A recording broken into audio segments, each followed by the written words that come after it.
I was standing in the middle of the grocery store when I got the voicemail. My hands were shaking. Not because they cut me off, but because I had waited my entire life for this moment. "You're out of the family business, Madison. Don't bother coming home," my dad's cold voice said. I didn't flinch. I just smiled and whispered to myself, "Good." Before I tell you how I turned their betrayal into the biggest shock of their lives, hit that like button. Subscribe for more revenge stories. And don't forget to share this with someone who needs to hear it. If your own family tried to cut you out like this, what would you do? They thought kicking me out was punishment. They had no idea they were freeing me. All my life, I was the invisible daughter, the backup. My brother Noah was the golden child, smart, charming, favorite of the family. My parents always told me, "You should learn from Noah." Even when I got straight A's. Even when I stayed up all night helping them with inventory. It was never enough. They ran a chain of family-owned bakeries across Florida. Everyone thought we were this sweet, close-knit family. What they didn't see was what happened behind closed doors. When I was 13, I overheard my mom saying, "Madison's not leadership material. She's too emotional." That one sentence shaped me. It stung like hell, but it lit a fire I never let die. So I stopped expecting praise. I started watching, listening. I learned every part of that business from the ground up. Recipes, accounting, logistics. But I stayed quiet. I let them think I was just helping out. They never noticed that I was documenting everything. Last Christmas, I found out they changed the company will. I wasn't in it, not even as a backup. They were handing over everything to Noah, the buildings, the recipes, the brand. No one even told me. I found out because I accidentally saw the papers in Dad's drawer while cleaning up cookie tins. But I didn't cry. I didn't confront them. I just started building something of my own. Now here's where it gets interesting, because 2 months before they sent that voicemail, I had already registered my own LLC. Guess what it was called? Crumb Queen. And they had no idea what I was about to do. I started small. One online post. A single recipe. A cinnamon roll with a twist they'd never dared to try. Within 48 hours, it went viral. Not just a few likes. I'm talking about food bloggers reposting it, micro-influencers tagging me, and even a local news outlet messaging me for an interview. But I kept my face hidden. No name, no backstory. Just the logo. Crumb Queen. Orders started flooding in from all over Florida.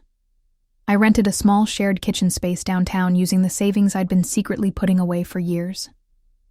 While they thought I was just helping, at the family bakery, I was building recipes, branding, and a customer list of my own. The crazy part? Most of my customers were their old regulars. Apparently, people were sick of the same old sugar-glazed vanilla tradition. They wanted bold flavors, daring textures, and someone who actually cared about feedback. I gave them all of that. Quietly. Strategically. Then something happened I didn't expect. One night, I got an order for 200 pastries from a wedding planner. I was stunned when I saw the client name, Noah's fiancé. I confirmed it twice. Same name, same address, same wedding date Mom wouldn't let me attend because it's going to be a small event, only close family. I smiled. Not just because they didn't recognize Crumb Queen as me, but because the menu she requested was almost identical to the one I created 3 years ago that Dad called too weird to sell. And now they were paying me, top dollar, for it. But this was just the beginning, because I had a bigger plan brewing. Something that would shake the ground under their perfect little bakery chain. And it started with a secret partnership I had been hiding for months. But what do you think? Should I expose myself now, or let the storm hit first, and then walk in smiling? The partnership wasn't just smart. It was dangerous. I had teamed up with a former supplier who my dad had blacklisted years ago. His name was Raphael. Sharp-minded, brutally honest, and someone my dad had once screwed over by canceling a massive contract just to flex power.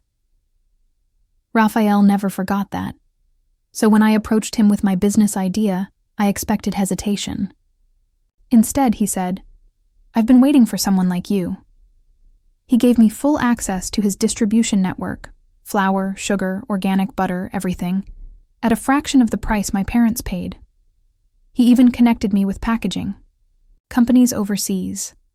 That's how I started shipping Crumb Queen boxes nationwide, before Noah's Bakery could even get an Instagram strategy in place. Meanwhile, back at the family business, cracks were forming. Their numbers were slipping. Reviews mentioned new competitors with better taste and creativity, but they didn't know I was behind it. Not yet. Then came the moment that changed everything. One morning, I walked into a trendy new cafe downtown for a quiet meeting, and sitting there, across the table from me, was Noah. He didn't recognize me at first. I looked different, confident. Sharp suit, clean-cut hair, no apron, no flour on my face. Then he squinted and whispered, "Madison?" I smiled.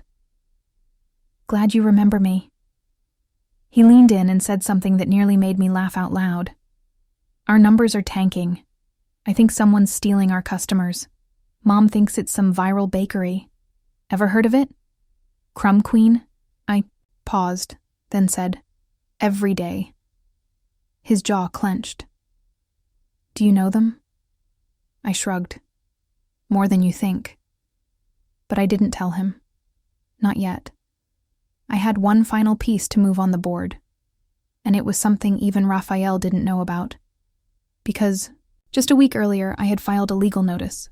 Turns out, my parents never trademarked their bakery brand, but I did, under my name, and now I had the power to shut them down. Publicly, legally, and without ever stepping inside their bakery. Now tell me, would you pull the trigger or let them collapse? On their own ego. The legal notice was sent on a Monday. By Wednesday, chaos had erupted. My mom called Raphael, not knowing he was on my team, begging him to help us fight this ridiculous lawsuit. She was panicking. Her voice cracked. "Some random girl is trying to steal our brand," she said. He played dumb, said he'd look into it. Meanwhile, I was sitting in my apartment, sipping coffee, reading their frantic emails through a burner account I had left logged into one of the bakery's shared devices months ago. They had no idea they were leaking their desperation straight to me. Then came Friday. That's when the real fun began. I showed up at their main bakery, not to confront them, but to deliver a package. Personally, it was a golden envelope. Inside, a cease and desist letter, a full brand usage freeze, and a polite reminder that the name of their bakery now legally belonged to me. When the manager opened it and called my mom in a panic, I was still standing near the register, browsing fake curiosity over a blueberry muffin. My mom walked in, flustered, and froze when she saw me. "Madison?" she said, half in shock, half in horror. I turned slowly, handed her a Crumb Queen business card and said, "I thought you didn't want me in the family business, so I built my own." Her hand trembled as she read the card. My dad stormed in seconds later, eyes blazing. "You think this is funny?" he hissed. "You're sabotaging your own blood." I didn't raise my voice. I didn't even blink. "You cut me out like I was a burden," I said. "Now you'll learn how heavy that mistake was." And then I walked out, just as a news reporter was pulling up for an interview. With me. Oh, I forgot to mention, the wedding Noah was planning, the one where they ordered 200 pastries, I canceled the delivery the morning of the event and sent a polite refund note that read, "Due to copyright conflict with the bakery brand used for this event, Crumb Queen is unable to fulfill the order. Please contact your supplier for trademark, clearance, management." Noah didn't speak to me for weeks. Mom cried on social media about betrayal from within. And Dad? He tried to file an appeal. He lost. Turns out, they should have taught me business, not betrayal. But tell me this. If someone erased your name from everything you helped build, wouldn't you write your own name on top of theirs too? 3. Months later, their bakery chain was a shadow of what it used to be. Signs were taken down. Customers vanished. And the worst part?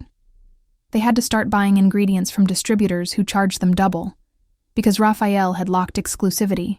Deals with me. They tried launching under a new name, but the damage was done. People weren't buying their apology posts, their new beginnings, or their fake humility. Meanwhile, Crumb Queen? We opened 3 flagship stores: Miami, Orlando, Tampa. Each, one decorated with soft pastels, gold accents, and a photo of me behind the counter, smiling, holding the first cinnamon roll I ever sold. The caption underneath? Built without permission, made for those who were told they couldn't. One day, Noah walked into our Tampa store. He wasn't angry, just tired. "I didn't know they were going to do that to you," he said quietly. "I thought you didn't care about the business." I looked at him and replied, "I didn't care about the business. I cared about what it took from me." He nodded. "You were always better than me. I just didn't see it." I smiled. "That's okay. You weren't supposed to." We didn't hug. We didn't pretend things were magically fixed, but we both understood something important. Legacy isn't inherited. It's earned. And mine? It wasn't built inside the family bakery. It was built the moment they told me I wasn't wanted. Because sometimes the greatest revenge isn't screaming back. It's succeeding in silence until your name is louder than their entire legacy. Moral of the story? Blood might connect you, but it doesn't define your worth. Respect isn't automatic. It's earned. And when they don't give you a seat at the table, build your own and serve a better menu. Have you ever been told you weren't good enough by your own family? Tell me in the comments. I want to hear your story. If this story gave you chills, make sure to like the video, subscribe to the channel, and share it with someone who needs a reminder. Rejection isn't the end. Sometimes it's the start.